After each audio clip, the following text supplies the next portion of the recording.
যারা কথা কথাই বলতো খেলা হবে, আজকে তারা কোথায়? গতকাল নারায়ণগঞ্জে গিয়েছিলাম, খেলোয়াড়কে কোথাও দেখি নাই। তুলা রশি দিয়ে পালায় পানি চালান দিয়েও পাওয়া যাচ্ছে না।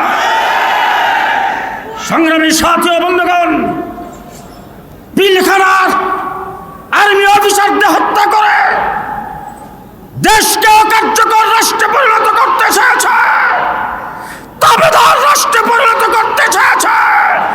পিলখানার প্রত্যেকটা অফিসারের হত্যার বিচার প্রকাশ্যে করতে হবে।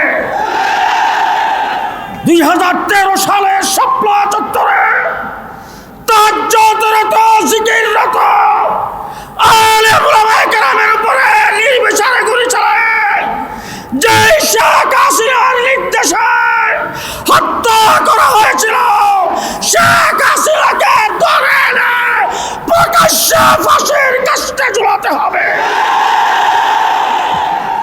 বর্তমান তত্ত্বাবধায়ক সরকারকে ধন্যবাদ জানিয়ে বলতে চাই,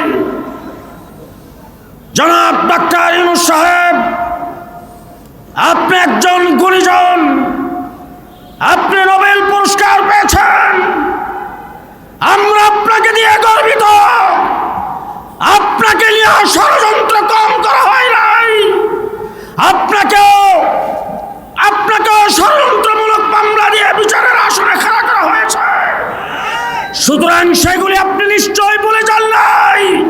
অনতি বিলম্বে হাসিনা যেখানেই থাকে তাকে আবার এই দেশ জাতিকে সুরক্ষার জন্য, রাষ্ট্র গঠনের জন্য, ইসলামকে টিকে রাখার জন্য আবার প্রয়োজনে কাফনের কাপড় নিয়ে শাপলা চত্বরে জমায়েত হতে হবে।